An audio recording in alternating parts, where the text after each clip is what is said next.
The rain at the cemetery felt like ice against my skin, soaking through the black wool of my coat. It was a fitting backdrop for the worst week of my life. I stood staring at the fresh earth covering William Miller, the man who had been my father in every way that mattered. He was the only person who had ever looked at me and seen a daughter, not a burden. I adjusted my glasses, wiping away a mixture of rain and tears. Being a probate judge, I was used to courtrooms, sterile environments, and the cold logic of the law. But standing here, watching the casket lower into the ground, I felt like a terrified 5-year-old girl again. Then I saw them. A black sedan pulled up onto the grass verge, tires crunching over the gravel. The doors opened, and 2 people stepped out who had no business being there.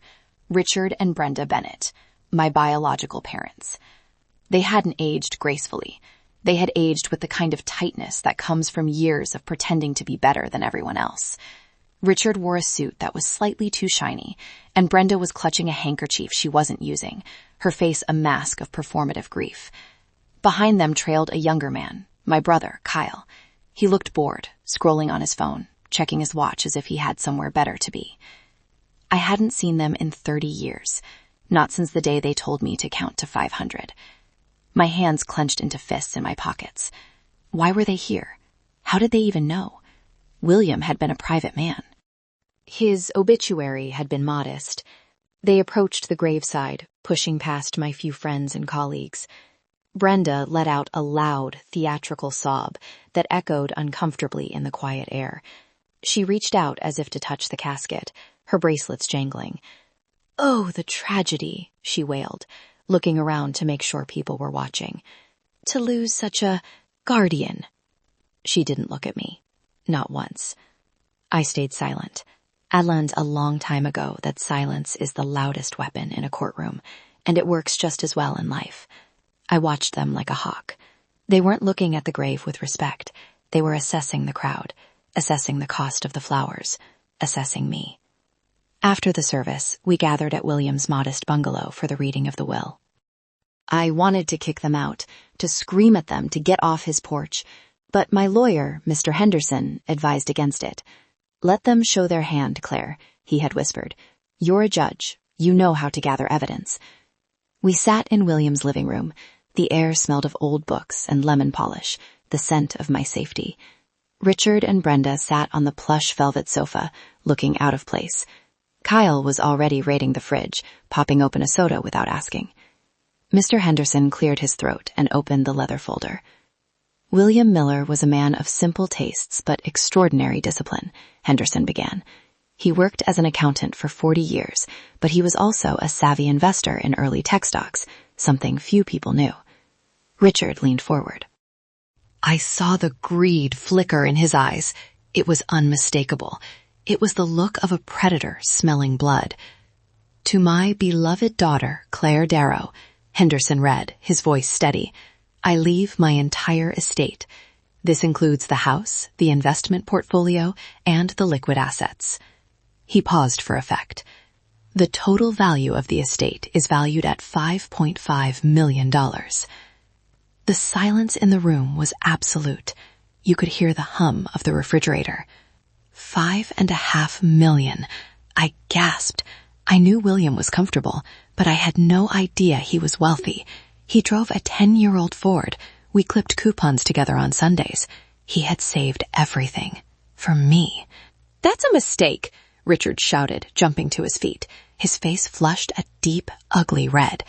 "That old man was a recluse." "Where did he get that kind of money?" "It is no mistake," Henderson said icily. "The funds are accounted for." Brenda turned to me then. It was the first time she had looked me in the eye since 1994. Her eyes weren't filled with a mother's love. They were filled with calculation. She smiled, but it didn't reach her eyes. It was a shark's smile. "Claire, darling," she cooed, her voice dripping with sudden, sickening sweetness. "Did you hear that? We're rich." "We." The word hung in the air like a toxic cloud. "There is no we," I said. my voice calm, though my heart was hammering against my ribs. There is only me. William left it to me. Kyle laughed from the kitchen doorway. Come on, sis. You're not going to keep it all, are you? That's selfish. Mom and Dad have been struggling. I've got debts. I am not your sister, I said, standing up. And you are not my parents. You are the people who left me at an airport. Richard stepped closer, invading my personal space. He tried to use his height to intimidate me, a tactic that might have worked when I was a child, but I wasn't a child anymore. I was the Honorable Judge Claire Darrow. Now listen here, Richard sneered, dropping the grieving act entirely. We are your blood. That money belongs to the family. If you think you're walking away with $5 million while your flesh and blood starve, you've got another thing coming. Get out, I said. I pointed to the door. Get out of my house before I call the police. Brenda grabbed Richard's arm. Come on, Rick, let's go. She looked at me, and her expression shifted from fake sweetness to pure venom. We'll be in touch, Claire. Families should share. It's the law of nature. They left, but the air in the house felt tainted. I watched through the window as they got into their car. Richard was shouting at the steering wheel. Brenda was typing furiously on her phone. They weren't sad. They were hungry. And they had just found out their abandoned daughter was the key to a multi-million-dollar feast. I sat down on William's armchair and put my head in my hands. I knew this wasn't over. People like Richard and Brenda don't walk away from $5 million. They were going to come for me. But they had made a fatal mistake. They thought I was still the scared little girl with the red scarf. They didn't know they were picking a fight with a woman who puts criminals in prison for a living. That night, alone in the house that suddenly felt too big, I couldn't sleep. The rain continued to batter the roof, dragging my mind back to the smell of jet fuel and damp wool. Chicago O'Hare Airport, November 1994. The memory was so vivid it made my stomach churn. I was 5 years old, small for my age, wearing a scratchy wool coat and a bright red scarf my grandmother had knitted before she passed. I remembered clutching a small plastic bag containing a juice box and a single toy soldier. Hurry up, Claire, my mother, Brenda, had snapped, pulling my arm hard enough to hurt. Stop dragging your feet. The airport was a chaotic ocean of legs and suitcases. The noise was overwhelming. Announcements over the intercom, babies crying, the squeak of rubber wheels on linoleum. I was terrified of getting lost, so I held on to the hem of Brenda's coat. She slapped my hand away.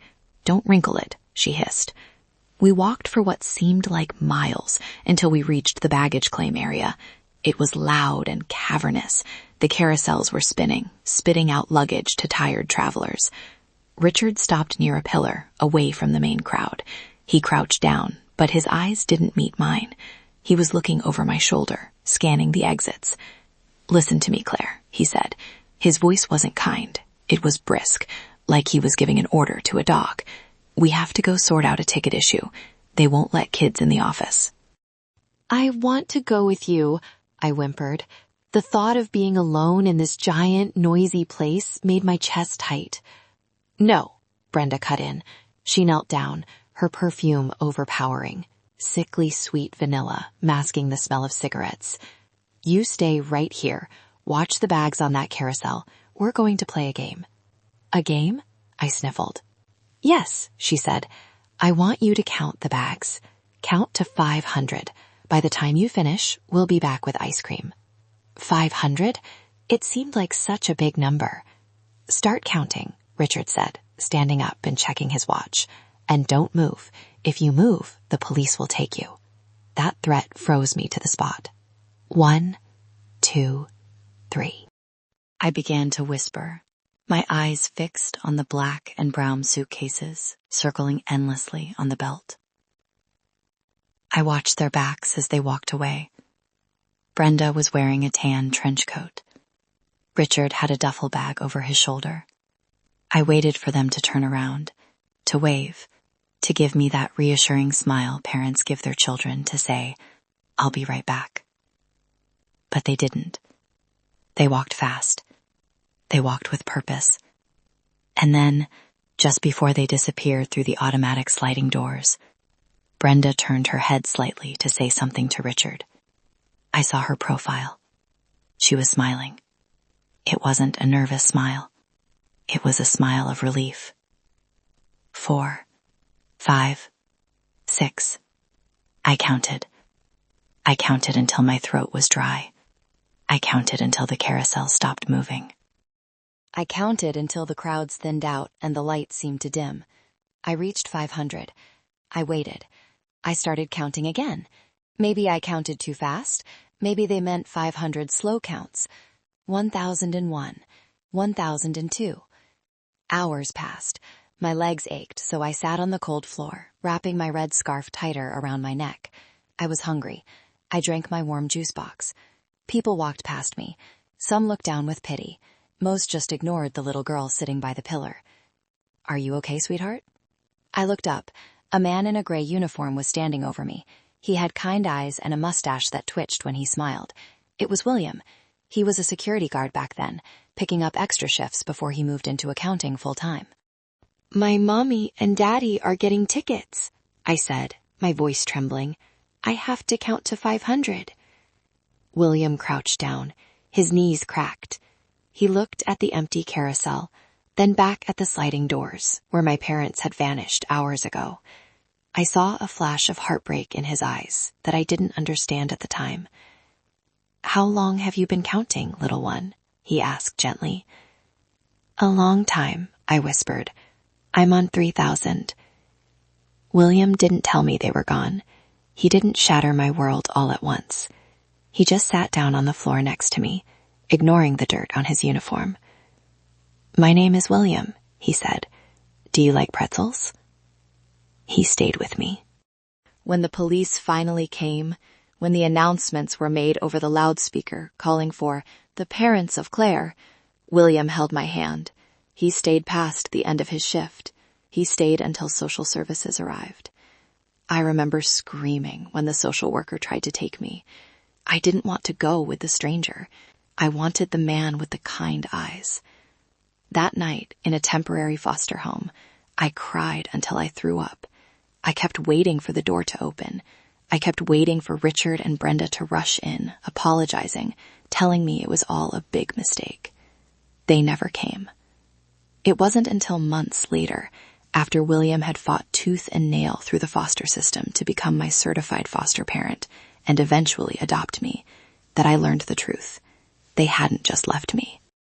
They had fled the state. The police found their apartment empty. Flash forward 30 years. I sat up in William's bed, gasping for air, clutching the duvet.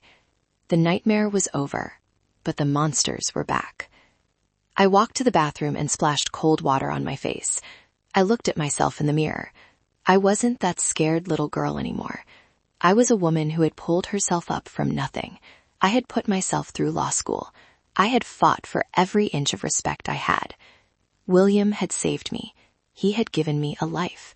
And now, the very people who treated me like lost luggage were trying to steal the legacy he left for me. The image of Brenda smiling as she walked away burned in my mind. "You want to play a game, Mother?" I whispered to the empty room. "Okay, let's play." The attack didn't take long. Greed is an incredibly efficient fuel. 48 hours after the funeral, I was in my chambers at the courthouse, reviewing a contested probate case. My secretary, Alara, knocked on the door. She looked pale. "Judge Darrow," she said, her voice tight. "There's a process server here for you." My stomach dropped. I nodded, setting my pen down. Sent him in. A man in a cheap windbreaker walked in, verified my identity, and dropped a thick envelope on my mahogany desk. "You've been served." I waited until he left before I opened it. My hands didn't shake. I forced them to remain steady. I pulled out the legal documents. Superior Court of Illinois. Plaintiffs, Richard Bennett and Brenda Bennett. Defendant, Claire Darrow. Nature of suit, fraudulent custody, emotional distress, and estate theft. I scanned the pages, my eyes widening with disbelief. They weren't just suing for the money. They were rewriting history. According to the lawsuit, William hadn't saved me. He had kidnapped me. The document claimed that Richard and Brenda had momentarily lost sight of their beloved daughter, and that William, a predatory opportunist, had snatched me, hidden me away, and brainwashed me against them. They claimed they had spent 30 years searching for me, suffering immeasurable psychological torture. It was a work of fiction so audacious it made me nauseous. They were demanding 100% of the estate as restitution for their suffering, plus punitive damages. They wanted the house, they wanted the stocks, they wanted the cash. My phone buzzed. It was an unknown number. I answered it, suspecting who it was. "Did you get the paper, sis?" It was Kyle. His voice was smug, dripping with unearned confidence. "This is harassment, Kyle," I said, my voice low and dangerous. "This lawsuit is a fabrication. Perjury is a felony." "Oh, come on," Kyle laughed. "Who's the jury gonna believe? The poor, grieving parents who lost their baby girl, or the rich, cold-hearted judge who won't share her daddy's money? You know how this looks, Claire. You're the villain here." "I was abandoned," I said. "I have the police reports from 1994. "Police reports can be lost," Kyle said darkly. "Mom and Dad have witnesses, old neighbors who remember how much they cried. Look, just cut us a check for $3 million and we'll drop the suit. We'll let you keep the house. That's generous." Generous? I felt a laugh bubbling up in my chest, a sharp, hysterical thing. "You want me to pay you for abandoning me?" "We need the money, Claire," Kyle snapped, his facade slipping. "I owe some bad people a lot of cash. Mom and Dad are broke. They leveraged their house for some investments that went south. We need this. You don't even have kids. What do you need $5 million for?" "I don't owe you a dime," I said. "And Kyle, tell Richard and Brenda that if they proceed with this, I will destroy them. Not physically, legally." "I will unearth every skeleton in your closet." "You're a bitch," Kyle spat. "Just like Dad said, a cold-hearted bitch." He hung up. I sat there, holding the phone, listening to the dial tone. For a moment, I wanted to cry. The little girl inside me was screaming, hurt that her family was attacking her. They were rewriting my trauma to make a profit. It was a violation deeper than the abandonment itself. But then, something inside me snapped. It was a physical sensation, like a rubber band breaking in my chest. The grief, the sadness, the longing for parental love, it all evaporated. In its place, a cold, crystal-clear clarity washed over me. I stood up and walked to the window, looking out over the city. They thought I was weak. They thought I would settle to avoid a scandal. They thought family meant I would roll over. They were wrong. I wasn't their daughter anymore. I was the defendant, and if there was one thing I knew how to do, it was win a case. I pressed the intercom button. "Alara, cancel my afternoon appointments, get Sarah Jenkins on the line, and find me the best estate litigation attorney in the city who isn't afraid of a dirty fight." "Yes, Judge," Alara said. I sat back down and pulled a fresh legal pad toward me. I uncapped my pen. The plan. 1. Secure Williams' records. 2. Investigate the Bennett's finances. 3. Find the timeline of 1994. I wasn't going to just defend myself. I was going to prosecute them. I was going to collect the receipts of their life. I stopped crying. I started plotting. The first step was the safe. William had a heavy steel floor safe in his study. I knew the combination. My birthday. 11/12/89. I knelt on the rug, the same rug I used to play with Legos on while he worked on tax returns. The dial clicked as I spun it. The heavy door swung open with a groan. Inside there were stacks of cash, deed to the house, and a thick manila envelope labeled Claire, read only when I am gone. My heart hammered. I pulled it out. It was heavy. I sat at his desk and opened it. Inside wasn't money. It was information. Dozens of letters, photos, reports. I picked up the first letter, written in William's neat, slanted handwriting. "My dearest Claire, if you are reading this, I am gone. I am sorry I never told you everything. I wanted you to grow up feeling loved, not hunted. I wanted you to believe that your parents simply vanished, rather than knowing the truth of who they really were. But I knew a day might come when they would return. Vultures always circle back when there is meat on the bone. I didn't just find you at the airport, Claire. I investigated them. I hired a private investigator in 1996 because I wanted to make sure they couldn't come back and take you away from me legally. What I found broke my heart for you, but it hardened my resolve to protect you. I put the letter down, my hands trembling. William knew? He had known where they were all this time? I dug deeper into the envelope. There was a report from a PI named Higgins, dated March 1996. Subject, Richard and Brenda Bennett. Location, Sarasota, Florida. A boat? They left me at an airport, claiming poverty, and 2 years later they bought a boat? There were photos attached, grainy telephoto lens shots. There was Richard, laughing, holding a beer on the deck of a white boat. There was Brenda, wearing a bikini, looking tan and happy. They didn't look like grieving parents searching for a lost child. They looked like people celebrating a lottery win. I felt a tear slide down my cheek, but it wasn't for them. It was for William. He had carried this burden alone. He had looked at these photos, seen the people who threw me away living the high life, and he had swallowed his rage to give me a happy childhood. He never badmouthed them to me. He just loved me harder to fill the void. I picked up another document. It was a handwritten note from William. Claire, if they ever come for you, check the records from American Continental Airlines, 1995. There is a settlement. I couldn't get the full file because it was sealed, but Higgins found a reference number. Start there. A settlement? Why would the airline settle with them? My mind raced. If they sued the airline, that means they blamed the airline for losing me. I leaned back in the chair, the leather creaking. The picture was starting to form, and it was uglier than I could have imagined. They didn't just abandon me. They monetized it. I grabbed my phone and dialed Sarah Jenkins. Sarah was my best friend and the scariest forensic accountant in Chicago. She could find a missing penny in $1 billion budget. Claire, she answered on the first ring. I heard about the lawsuit. I'm coming over with wine and a baseball bat.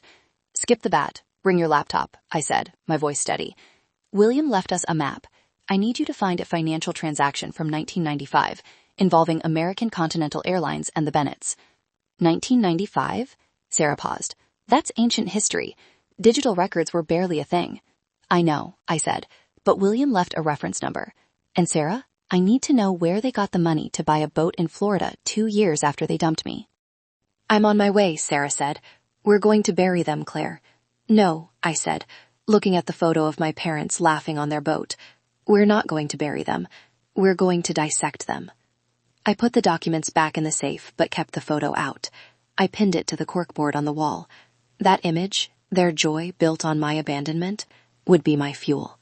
I wasn't just fighting for my inheritance anymore. I was fighting for the memory of the man who actually raised me. William had anticipated this war from the grave. He had given me the ammunition. Now, I just had to load the gun. Sarah arrived 20 minutes later, looking like she was ready for a raid. She set up her dual-monitor laptop system on William's dining table, pushing aside a vase of wilted lilies. Okay, Sarah said, cracking her knuckles. I've tapped into a few archival databases. It's gray area stuff, but for you, I'll risk a slap on the wrist. Give me that reference number. I read it out from William's notes. AC Settlement 9500421. Sarah typed furiously. Her face was illuminated by the blue glow of the screen. Okay, American Continental merged twice since 95. Their old legal archives are digitized, but buried deep. Hold on. I paced the room. They claimed they were looking for me, Sarah, but the PI report says they were in Florida. Got it, Sarah shouted. Holy mother of... Her voice trailed off. She turned the screen toward me. It was a scanned PDF of a legal settlement. Settlement, agreement, and release between American Continental Airlines and Richard and Brenda Bennett. Date, February 14th, 1995. Happy Valentine's Day, I muttered. I read the text. My blood turned to ice. The Bennetts had sued the airline for negligence and wrongful death. They claimed that on the day of my abandonment, they had entrusted me to a gate agent named Susan to board a flight to visit a grandmother in Ohio as an unaccompanied minor. They claimed the airline lost me. They sued the airline for losing a child they never checked in, Sarah whispered, horrified. Keep reading, I said, pointing to the payout line. Settlement amount, $450,000. 450 grand, Sarah whistled. In 1995 money, that's nearly $1 million today. That's how they bought the boat. That's how they lived in Florida. They sold me, I said, feeling a wave of nausea. They didn't just leave me. They planned it. They set it up to look like the airline's fault so they could sue. But wait, Sarah said, scrolling down. To get a wrongful death payout without a body, they would have needed to declare you legally dead, or at least missing and presumed dead. I'm standing right here, I said. I know, but legally, if they declared you dead, that's insurance fraud. That's perjury. That's massive. Sarah looked up at me, her eyes wide. Claire, if we can prove they signed an affidavit declaring you dead, and now they're suing you, the dead daughter, for inheritance, that's not just a lost lawsuit. That's prison time. Find the affidavit, I commanded. If there was a settlement, there had to be a sworn statement. We spent the next 6 hours digging. We ordered pizza that went cold. We drank pot after pot of coffee. Finally, at 2 a.m., Sarah hit the jackpot. She accessed the Cook County archived court records from the mid-90s. Here, she pointed, they filed a petition to declare you deceased in absentia to collect on a life insurance policy, too. They had life insurance on a 5-year-old? A policy taken out 3 months before they left you, Sarah confirmed. $25,000. Not huge, but enough for a down payment on a new life. I looked at the screen. There was my father's signature, Richard Bennett, and my mother's, Brenda Bennett. Under penalty of perjury, swearing that their daughter, Claire Bennett, was lost and presumed deceased due to airline negligence. They cashed out on my life twice, I said, my voice trembling with rage. Once with the airline, once with the insurance. And they spent it all, Sarah said, pulling up a credit report on Kyle. Look at this. Kyle's credit is shot. He has gambling debts in Vegas. The parents have 3 mortgages on a shack in Indiana. They're broke, Claire. They burned through the dead daughter money, and now they want the adoptive daughter money. I walked over to the window. The rain had stopped. The city lights were blinking below. They think they're walking into a civil court to bully a daughter, I said softly. They don't realize they're walking into a trap. What's the plan? Sarah asked. We let them lie, I said, turning back to her. We let them get on the stand. We let them tell the judge under oath how much they missed me, how hard they looked for me. We let them paint William as a kidnapper. And then, I smiled. A cold, dangerous smile that felt like William's protection wrapping around me. We show them the receipts. We show the judge that according to them, I've been dead for 30 years. That's brutal, Sarah grinned. I love it. It's not brutal, I corrected. It's justice. Print everything. 3 copies. And Sarah, find out where Aunt Marge is. Marge? Brenda's sister? Why? Because, I said, remembering a vague memory of a woman who used to sneak me cookies when Brenda wasn't looking. William's notes mentioned she tried to call the police in '95, but Richard threatened her. If she's still alive, she's the final nail in the coffin. We worked through the night. By dawn, we had a timeline of greed that stretched 3 decades. They had abandoned me to buy a boat called Freedom. Well, I was about to make sure they lost theirs. The discovery of the life insurance fraud changed the atmosphere of the house. It wasn't just a legal defense anymore. It was a criminal investigation. Sarah and I stared at the document on the screen, the affidavit of loss. It was dated January 10, 1995, 2 months after they left me at O'Hare. We, Richard and Brenda Bennett, do solemnly swear that our daughter, Claire Bennett, is missing and presumed dead following an incident of negligence. They waited 2 months, I noted, tracing the date on the screen. Why? Statutory waiting period for insurance claims, Sarah said, tapping her chin. They knew exactly what they were doing. They didn't panic and run. They executed a business plan. I felt a cold shiver that had nothing to do with the temperature. They planned my death, effectively. And look at this. Sarah pulled up another window. Bank records from a defunct bank in Florida. William's PI was thorough. He got copies of their checks. She zoomed in. January 15th, 1995. Deposit $25,000. Insurance payout. January 20, 1995. Purchase, Freedom Yacht, down payment. February 18th, 1995. Deposit, $450,000, airline settlement. February 25th, 1995. Purchase, first-class tickets to Paris. They went to Paris, I whispered. I was in a foster home, crying myself to sleep every night, wondering if they were dead, and they were eating croissants in Paris. With the money they got for losing you, Sarah added, her voice hard. I stood up and paced. My anger was no longer hot. It was absolute zero. It was the kind of cold that burns. We need the original death certificate, I said, or the presumptive one. Already requested from the Vital Records office, Sarah said. Expedited delivery. It'll be here before the trial. Just then my phone rang. It was Mr. Henderson, my lawyer. Claire, we have a problem. He sounded stressed. Vance is their lawyer. Vance? I stopped pacing. Robert Vance? The shark, Henderson confirmed. He's the nastiest litigator in the state.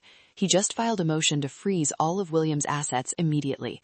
He's also subpoenaed your medical records, your employment history, and, Claire, he's petitioning to have you removed as the executor of the estate on grounds of mental instability caused by Stockholm Syndrome. He's saying William brainwashed me, I said flatly.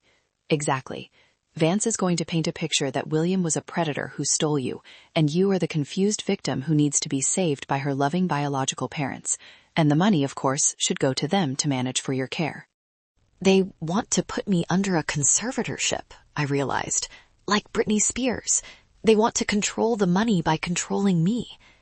It's a common tactic for Vance, Henderson sighed. Claire, are you sure you want to go to trial? If we offer them $1 million, they might go away. A trial with Vance will be a bloodbath. He will humiliate you. I looked at the screen again. The tickets to Paris. The boat. The lie that I was dead. No settlements, I said. Let them come. Let Vance come. I want them in court, under oath. Claire. Mr. Henderson, I have evidence that they committed insurance fraud and perjury in 1995. I have proof they declared me dead. Silence on the other end. Then a low whistle. You have what? I have the receipts, I said. Prepare the defense. But don't file the evidence yet. We ambush them. I want them to commit to their lie on the stand before we destroy them. That's risky, Henderson warned.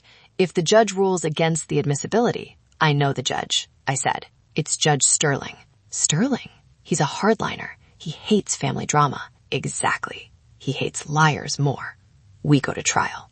I hung up. Sarah looked at me. You're going to ambush them with their own fraud? It's the only way, I said. If we show them the evidence now, they'll withdraw the lawsuit and run. They'll get away with it again. I need to trap them in the courtroom. I walked over to the corkboard and pinned up the printout of the Paris tickets next to the photo of the boat. They stole my childhood, I said. They stole my trust. Now they want to steal my father's legacy. I'm going to make sure the only thing they leave that courtroom with is handcuffs. The doorbell rang. It was a courier, a small package from the Department of Vital Records. I opened it. Inside was a certified copy of a document. Certificate of Presumed Death. Name, Claire Bennett. Date of death, November 14th, 1994. Cause, presumed deceased, missing person. Holding my own death certificate was a surreal experience. It was a tangible piece of evil. They had buried me on paper so they could live in luxury. You're a ghost, Claire, Sarah said softly. No, I said, putting the paper into my evidence folder. I'm the haunting. The day of the trial arrived with a suffocating humidity. The courtroom, however, was freezing. I sat at the defendant's table next to Mr. Henderson. I wore my darkest navy suit, hair pulled back tight. I looked like a judge. I looked like money. On the other side, the Bennetts were putting on a show. Brenda was wearing a modest, slightly frayed cardigan, a calculated choice to look poor and sympathetic. Richard was hunched over, looking frail. Kyle sat behind them, looking nervous, tapping his foot incessantly. Their lawyer, Robert Vance, strode around the courtroom like he owned it. He was a tall man with a fake tan and a smile that cost more than William's house. "All rise," the bailiff bellowed. "The Honorable Judge Marcus Sterling presiding." Sterling swept in. He was a legend in the circuit. Gray-haired, stern, no nonsense. He looked at the packed courtroom. Word had gotten out about the judge sued by long-lost parents scandal, and frowned. "Opening statements," Sterling barked. Vance stood up. He walked over to the jury box. We had requested a bench trial, but Vance insisted on a jury, thinking he could manipulate emotions. "Ladies and gentlemen," Vance began, his voice dripping with honeyed sorrow. "Imagine, if you will, a young couple, poor, struggling, but full of love. They take their precious 5-year-old daughter to the airport for a trip to see her grandma, and in a blink of an eye, she is gone." He pointed a dramatic finger at Richard and Brenda. Brenda dabbed her dry eyes. "For 30 years, these parents have lived in agony," Vance continued, "searching, praying, only to find out that their daughter was stolen by a predator named William Miller." I stiffened. Henderson put a hand on my arm to steady me. "Miller took her," Vance lied. "He changed her name. He poisoned her mind against her loving parents. And now, even in death, he seeks to keep them apart by using his illicit fortune to buy her loyalty. We are asking for justice. We are asking for the return of the daughter and the assets that should have been used to find her." It was a compelling story. If I didn't know the truth, I might have believed it. Then it was our turn. Henderson stood up. "Your Honor, the defense will prove that this is not a case of reunification. It is a shakedown. The plaintiffs did not lose their daughter. They discarded her." Richard jumped up. "Liar." "Sit down, Mr. Bennett." Judge Sterling slammed his gavel. "One more outburst, and I will hold you in contempt." The trial proceeded. Vance called his witnesses. First, it was a woman named Mrs. Patterson. I recognized her vaguely as an old neighbor from before the abandonment. "Oh, yes," Mrs. Patterson testified, looking at the jury. "Brenda cried for months. I remember she told me the airline lost little Claire. She was devastated. She couldn't eat. She couldn't sleep." "Did she ever mention William Miller?" Vance asked. "She said a man in a uniform was watching them." Patterson lied. "A creepy man." I wrote on my legal pad, "She's lying. Check her bank accounts." Sarah, sitting in the gallery, gave me a subtle nod. She was already on it. Then Vance called Richard to the stand. Richard limped to the witness box. He swore to tell the truth. "Mr. Bennett," Vance asked gently, "tell us about that day." Richard took a deep breath. "It was chaos. We turned around for 1 second to check the ticket counter. When we looked back, she was gone. We screamed her name. We ran everywhere. Security didn't help us. The airline didn't help us." "And did you ever stop looking?" "Never," Richard said, a tear actually squeezing out of his eye. "Every day for 30 years, I woke up wondering where my baby girl was. We spent every dime we had trying to find her." "Every dime?" Vance asked. "Everything," Richard confirmed. "We are destitute because we spent our life savings on private investigators." I felt the anger boiling in my veins. "Liar. You spent it on a boat." "And now," Vance pointed at me, "how does it feel to see her sitting there, refusing to help you?" "It breaks my heart," Richard sobbed. "I don't want the money for me. I want it to pay off the debts we incurred looking for her." The jury looked moved. Several jurors were wiping their eyes. They bought it. Vance sat down, looking triumphant. Mr. Henderson stood up for cross-examination. "Mr. Bennett," Henderson said politely, "you say you spent everything looking for Claire?" "Yes." "Did you ever file a police report in Florida?" Richard blinked. "Florida? No, we were in Chicago." "I see. So you never lived in Sarasota?" Richard hesitated. He glanced at Vance. We stayed there for a while. To heal. To heal, Henderson repeated. And did you own a boat while you were healing? Objection, Vance shouted. Relevance goes to the credibility of financial hardship, Sterling ruled. Overruled. Answer the question. It was a small dinghy, Richard stammered, just for fishing. A dinghy named Freedom? Henderson asked. I don't recall. Henderson sat down. He hadn't destroyed him yet. We were saving the kill shot for later. During the recess, I went to the bathroom. I washed my hands, trying to scrub the feeling of Richard's lies off my skin. When I walked out, Kyle was waiting in the hallway. He was leaning against the wall, smirking. You're losing, Claire, he whispered as I walked past. The jury loves them. Mom's crying is Oscar-worthy. I stopped and looked at him. Do you know what perjury is, Kyle? Do you know what $5 million buys? He countered. It buys a lot of fun. I'm going to buy a Lamborghini with your daddy's money. William was twice the man Richard is, I said. William was a sucker, Kyle sneered. And so are you. You should have just cut the check. I walked away. His confidence was annoying, but it was also useful. They were overconfident. They thought they had won. They had no idea that I had a ghost waiting in the witness room. We went back in. It was time for the defense. The defense calls Aunt Marge to the stand, Henderson announced. Brenda's head snapped up. Her face went pale. She grabbed Richard's arm. They hadn't seen Marge in 20 years. They didn't know I had found her. The doors opened, and an elderly woman in a wheelchair was wheeled in by an orderly. It was Aunt Marge. She looked frail, but her eyes were sharp. She clutched a worn, leather-bound book in her lap. The air in the courtroom shifted. The Bennetts weren't smirking anymore.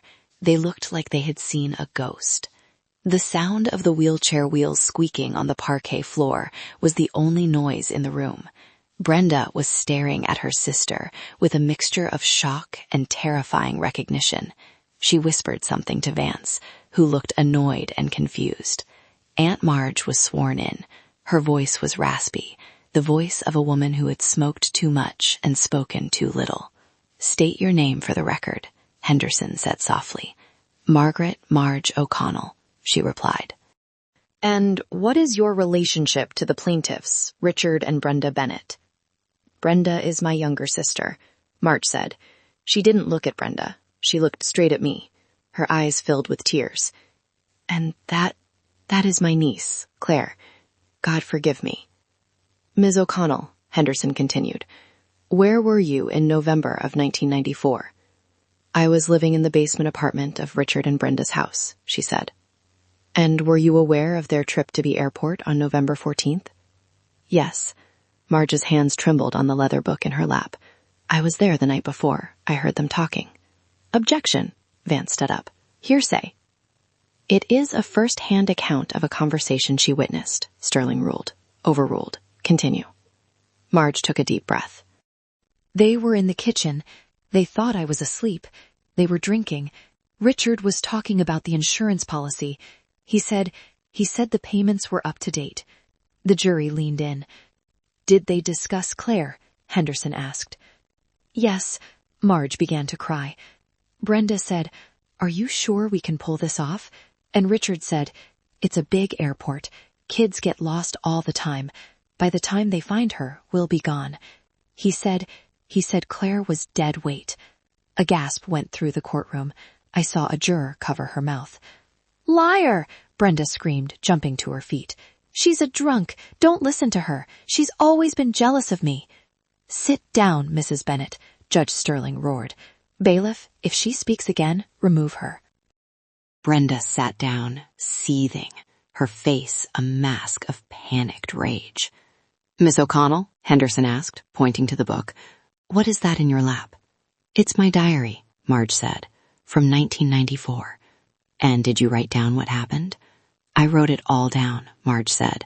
I was too scared to go to the police. Richard told me if I ever talked, he'd kill me. He said he'd do to me what he did to Claire. So I wrote it down. every day. Your Honor, Henderson said, we would like to enter this diary into evidence as Exhibit D. Vance objected furiously, but Sterling allowed it. Henderson took the diary and opened it to a bookmarked page. November 14th, 1994, Henderson read aloud. They came back without her. They were smiling. They ordered pizza. I asked where Claire was. Richard laughed and said, Claire who? He told me to pack my bags because we were moving. He showed me the tickets to Paris. He said, the golden goose finally laid an egg. The courtroom was silent. The cruelty of it, ordering pizza after abandoning a child, hung in the air. Ms. O'Connell, Henderson asked, why are you coming forward now? Marge looked at me. Because I'm dying, she whispered. I have cancer, and I couldn't meet my maker with this on my soul. I saw on the news that they were suing her. After what they did, it was too much evil, even for them. Thank you, Ms. O'Connell, Henderson said. Your witness. Vance stood up. He knew he was in trouble. He tried to discredit her. Ms. O'Connell, isn't it true you have a history of alcohol abuse? Yes, Marge said boldly. I drank to forget what my sister did. Isn't it true you hated Richard? I hated him because he was a monster, Marge shot back. Vance tried to rattle her, but Marge had nothing to lose. She was a woman on death's door, clearing her conscience. Every question Vance asked just gave her another chance to describe their cruelty. Finally, Vance gave up. No further questions. As Marge was wheeled past the defense table, she reached out a shaking hand toward me. I took it. Her skin was paper thin. I'm sorry, Claire, she whispered. I should have saved you. You're saving me now, I whispered back. The jury was looking at the Bennetts with open hostility now, but we weren't done. We had dismantled their character. Now we had to dismantle their lie. The defense calls Kyle Bennett to the stand, Henderson announced. Kyle froze. He looked at Vance, who shrugged. He had to testify. Kyle walked to the stand, trying to maintain his swagger, but he looked sweaty. Mr. Bennett, Henderson smiled, a shark sensing blood. You stated earlier that your parents spent every dime looking for Claire. Is that correct? Yeah, Kyle mumbled. That's what they told me. You were born in 1995, correct? A year after Claire disappeared. Yeah. And growing up, did you live in poverty? We struggled, Kyle lied. Really? Henderson walked back to our table and picked up a stack of photos. Defense Exhibit E. Photos from Kyle Bennett's social media and family albums. He handed them to the jury. Here you are at Disney World in 1998. Here you are on a boat in 2000. Here you are driving a new Mustang at age 16. Does this look like a family that spent every dime searching for a lost child? Kyle stammered. We tried to have a normal life. A normal life funded by what? Henderson pressed. Your parents didn't work from 1995 to 2005. Where did the money come from, Kyle? I don't know. Investments. Or maybe, Henderson leaned in close, it came from the payouts they received for your sister's death? Objection, Vance yelled. Speculation. I'll withdraw, Henderson said, smiling. He turned to me. Your Honor, I think we have established that the plaintiff's narrative is questionable, but we have one final piece of evidence to present. A document that clarifies everything. I stood up. This was it. The moment William had prepared me for. Your Honor, I said, my voice ringing out clearly, I would like to present Defense Exhibit F, a certified copy of the affidavit of death signed by Richard and Brenda Bennett on January 10th, 1995. Richard's face went white, ghost white. He slumped in his chair. Brenda put her hand over her mouth. They knew. In that split second, they knew I had them. I walked to the center of the room, holding the paper. This document, I said, holding it up for the jury, proves that 2 months after they left me at O'Hare, they swore under oath that I was dead. They didn't look for me for 30 years. They declared me dead to collect $25,000. I turned to Richard. You didn't lose a daughter, I said, my voice cold and hard. You cashed her out.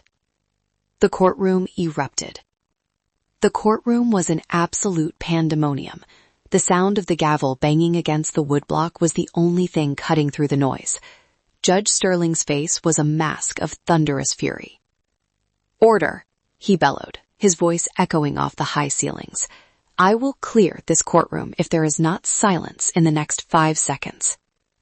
The murmurs died down, but the energy in the room remained electric. It was the feeling of a dam breaking. Richard and Brenda looked like cornered rats. Richard's face had gone from pale to a blotchy, hypertensive red. Brenda was gripping the table so hard her knuckles were white, staring at the affidavit I had just presented, the piece of paper that proved they had legally erased me to buy a boat. But I wasn't done, not even close. I looked at Kyle, who was still sitting in the witness box. He looked small now. The swagger was gone, replaced by the terrified look of a child who realizes the adults aren't going to save him. Mr. Bennett, I said, turning my attention back to my biological brother. I kept my voice low, calm, terrifyingly reasonable. We've established that your parents declared me dead in January 1995. We've established they bought a boat and tickets to Paris shortly after. But there's one more expense I want to discuss. I walked back to my table and picked up another document. This one was older. The ink faded, but still legible. It was the medical receipt William's private investigator had dug up from the archives of a cosmetic surgery clinic in Miami. Your parents claimed they spent every dime looking for me, I said, pacing slowly in front of the jury box. They claimed the stress caused them immense physical deterioration. I handed the document to the bailiff to give to Kyle. Can you read the date on that receipt, Mr. Bennett? Kyle's hands shook as he held the paper. He licked his lips. November 28th, 1994. 14 days, I said, holding up 2 fingers. Exactly 2 weeks after I was abandoned at O'Hare. And what is the itemized service listed on that invoice? Kyle stayed silent. He looked at his parents. Richard was shaking his head vigorously, silently pleading with him to shut up. Read it, Mr. Bennett, Judge Sterling ordered. Rhinoplasty and abdominal lipoplasty, Kyle whispered. A nose job and a tummy tuck, I translated for the jury. For Brenda Bennett. Cost $12,000. Paid in cash. I spun around to face Brenda. You didn't spend the money looking for me.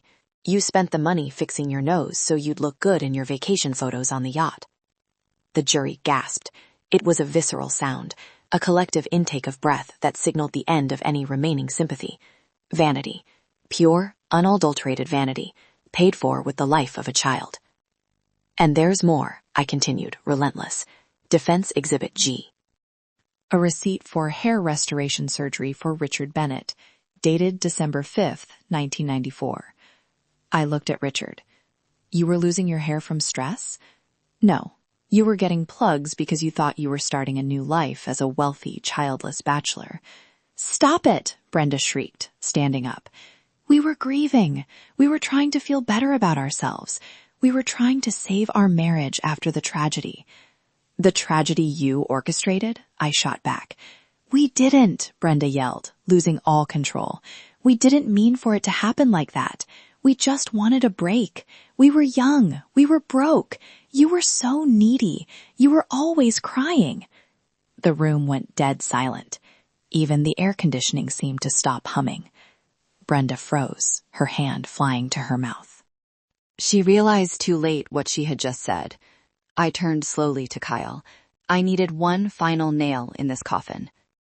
Kyle, I said softly, you said earlier that I was selfish, that I was the villain. But tell me, growing up, what did they tell you about me? Did they tell you they loved me? Or did they tell you something else? Kyle looked at his mother, who was now sobbing into her hands. He looked at his father, who was staring at the table, defeated. Then he looked at me. For the first time, I saw a flicker of realization in his eyes. He realized he had been played too. He was just their retirement plan, their Plan B golden child who hadn't panned out. They said, Kyle's voice cracked. They said you were a mistake. Go on, I urged. They said having you ruined their 20s, Kyle admitted, tears streaming down his face. They said you were a financial drain. Dad used to say dropping you off was the only smart business decision he ever made, until the money ran out. And why are you really here today, Kyle? I asked. Why this lawsuit? Why now? Because of the bookies, Kyle sobbed. I owe 40 grand to a guy in Vegas. Mom and Dad said if we sued you, we'd get millions. They said it would be easy. They said you were weak. They said you'd just pay us to go away because you'd be too scared to face us. They were wrong, I said. Yeah, Kyle wiped his nose on his sleeve. They were wrong. No further questions. I sat down. My heart was pounding against my ribs like a trapped rabbit. I looked at the photo of William on my table, a small framed picture I had brought for strength. We got them, Dad, I thought. We got them. But the war wasn't over. The evidence was presented, but now came the climax, the moment where the legal system, the system I dedicated my life to, would have to decide between biology and justice. The cross-examination of Kyle had broken the Bennett's narrative, but their lawyer, Vance, was a cockroach. He survived on technicalities. Your Honor, Vance stood up, looking flustered but determined. I move for a mistrial. The defense has ambushed us with documents that were not properly disclosed in discovery. The affidavit of death, the medical records, this is trial by ambush. Mr. Vance, Judge Sterling said, his voice dangerously low. These are public records. Your clients signed them. Are you suggesting your clients forgot they declared their daughter dead? I am suggesting that these documents are prejudicial, Vance argued. Whatever happened in 1994 is in the past. The statute of limitations on any alleged abandonment has surely passed. We are here about the estate of William Miller. My clients are the biological parents. By law, they have a claim to kinship.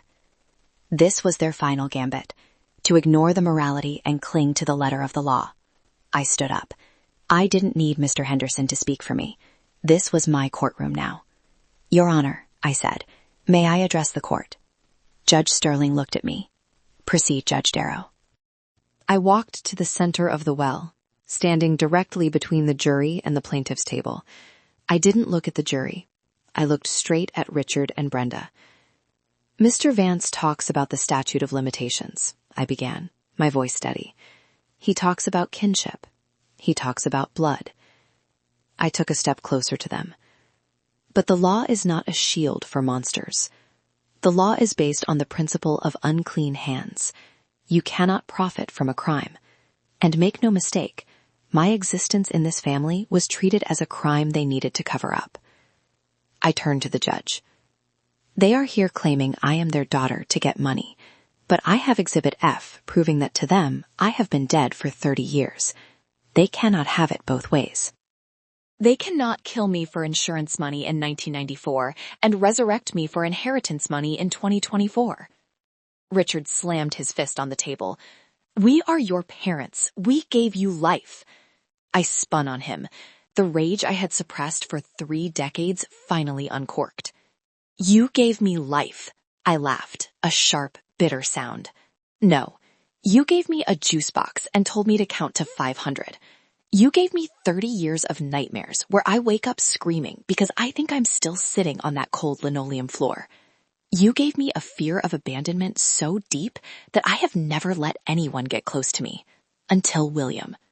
My voice cracked just for a second, but I forced it back. William Miller gave me life. He picked me up when you threw me away. He sat with me while I cried for people who were getting nose jobs and drinking champagne. He taught me to ride a bike. He paid for my law school. He was my father. And you, I pointed a shaking finger at them, you are just the DNA donors who tried to bankrupt his legacy. You are not my parents. You are defendants. And I am submitting a motion to dismiss this case with prejudice on the grounds of fraud, perjury, and malicious prosecution. I pulled one last document from my folder. And, Your Honor, I am submitting this. I handed the document to the clerk. This is a formal criminal complaint, based on the testimony heard today, specifically the admission of insurance fraud and the falsification of government documents. While the abandonment might be past the statute, the fraud involving the life insurance and the airline settlement is a continuing financial crime that was reaffirmed the moment they filed this lawsuit claiming to be my lawful guardians. Vance's eyes widened. He realized the trap. By suing me, they had reopened the timeline. They had made their past fraud relevant to the current case. "You lured us here," Richard whispered, his face gray. "I didn't lure you," I said coldly. "Grade lured you. I just closed the door." Judge Sterling picked up the documents. He read them slowly. The silence stretched for an agonizing minute. Then he looked up. He took off his glasses. "I have sat on this bench for 20 years, Sterling said, his voice resonating with authority. "I have seen murderers, thieves, and liars, but I have never seen a display of parental depravity quite like this." He looked at the Bennetts with pure disgust.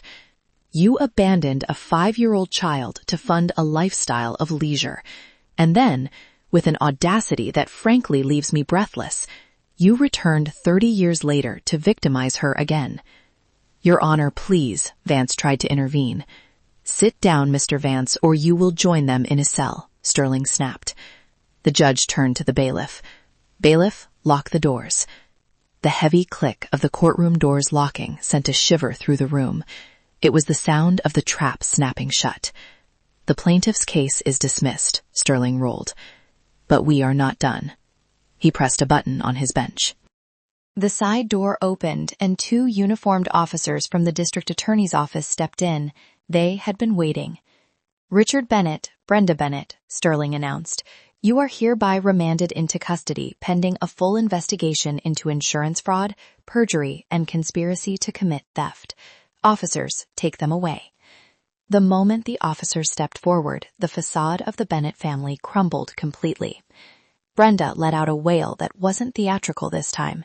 It was the primal sound of a trapped animal. "No, you can't do this. We're elderly. We have rights." "You have the right to remain silent," the officer said, pulling her arms behind her back. The click of the handcuffs was the most satisfying sound I had ever heard. It sounded like closure. Richard tried to fight. He stood up, knocking his chair over. "This is a setup. She's a judge. She rigged it. Kyle, do something." Kyle didn't move. He sat in the witness box, head in his hands, weeping. He knew he was next on the list for creditors, but at least he wasn't going to jail today. He looked at his father being manhandled by the bailiff and turned away. "Don't touch me," Richard shouted as they shoved him toward the exit. He looked back at me, his eyes bulging with hate. "You ungrateful brat. I should have left you on the street. I should have—" "Get him out of here," Judge Sterling ordered. As they were dragged past my table, Brenda lunged toward me, restrained only by the officer. "Claire!" she begged, tears streaming down her face, ruining the plastic surgery she had bought with my life. "Claire, please. We're your mommy and daddy.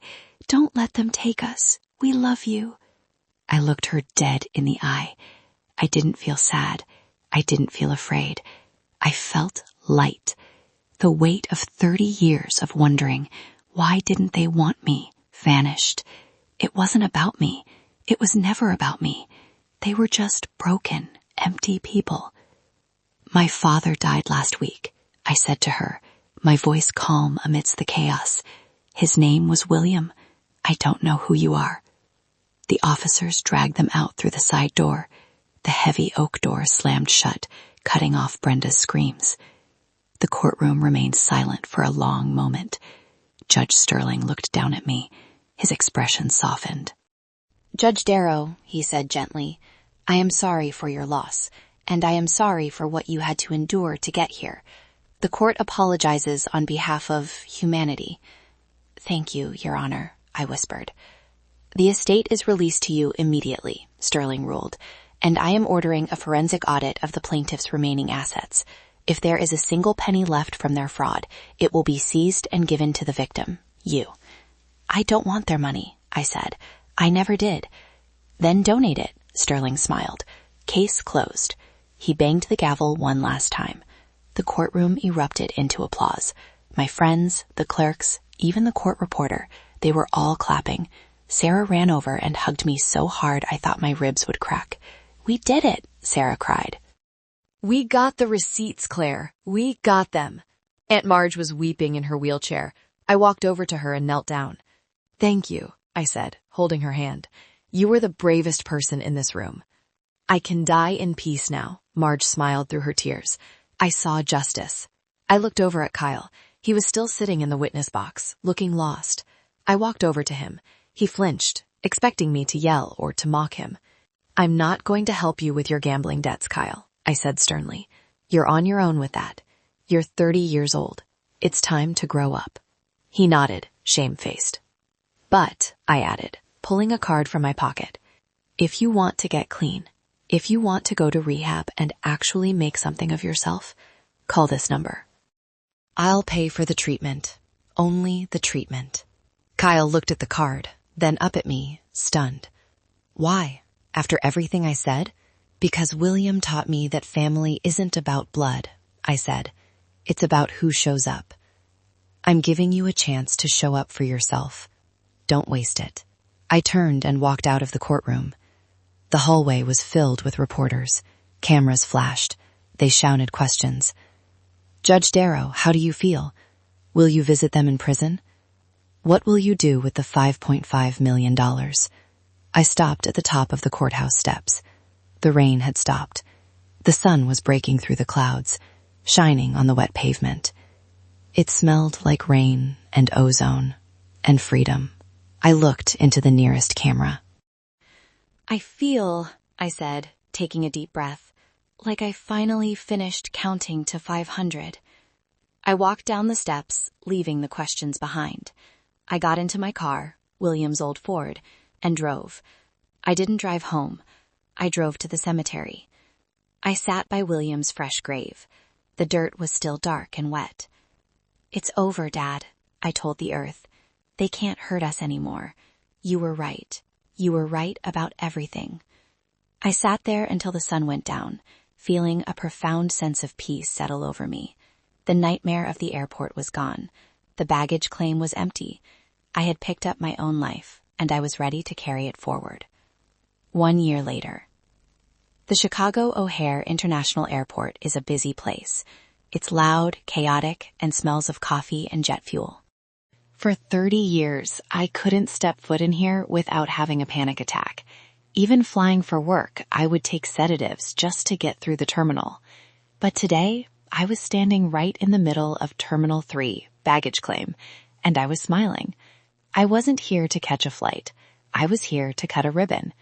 Behind me stood a large, newly renovated space with glass walls, soft furniture, and shelves full of toys and books. Above the door, a bright blue sign read, "The William Miller Center for Child Advocacy and Safe Haven." "Ladies and gentlemen," I spoke into the microphone, looking out at the crowd of donors, airport staff, and social workers. 31 years ago, on this very spot, a little girl was told to count to 500 and wait. She waited for a long time. She felt like she was trash, like she was baggage that no one wanted to claim. I paused, looking at Sarah, who was standing in the front row, beaming. Next to her was Alara, holding a clipboard, and sitting in a specialized chair, looking frail but happy, was Aunt Marge. She had held on. She said she wouldn't go until she saw this open. "That little girl was lucky," I continued. "She was found by a man named William Miller. He didn't see baggage. He saw a daughter. But not every child is that lucky. Every year, thousands of children pass through airports alone, or are caught in custody battles, or are victims of trafficking." I gestured to the center behind me.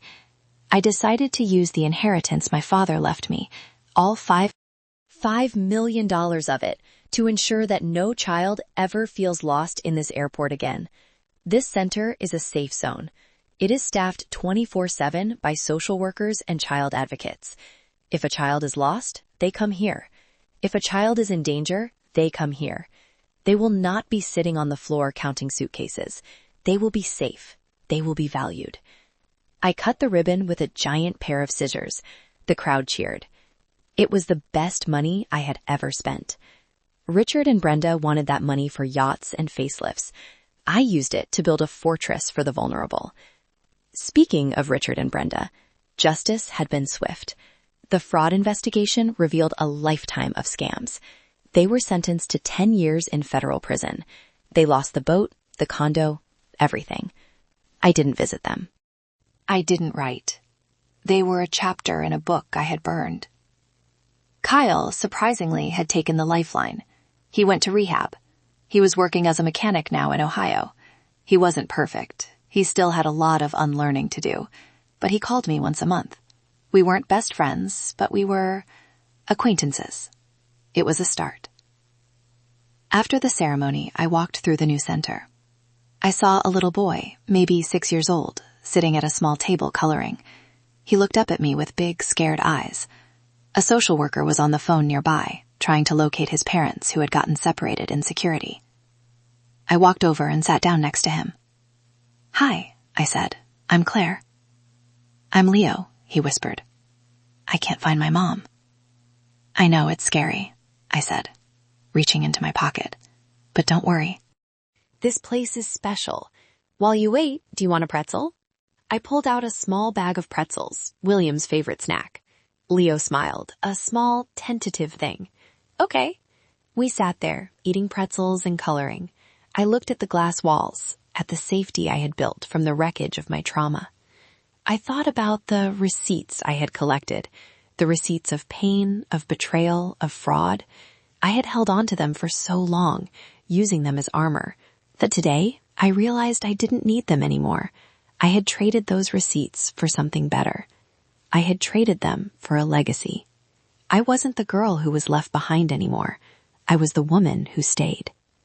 The social worker hung up the phone. "Leo, we found her. She's coming right now." Leo's face lit up. He jumped down and hugged me. "Thanks for the pretzels, Claire." "You're welcome, Leo." I watched him run to the door as his frantic, crying mother rushed in and scooped him up.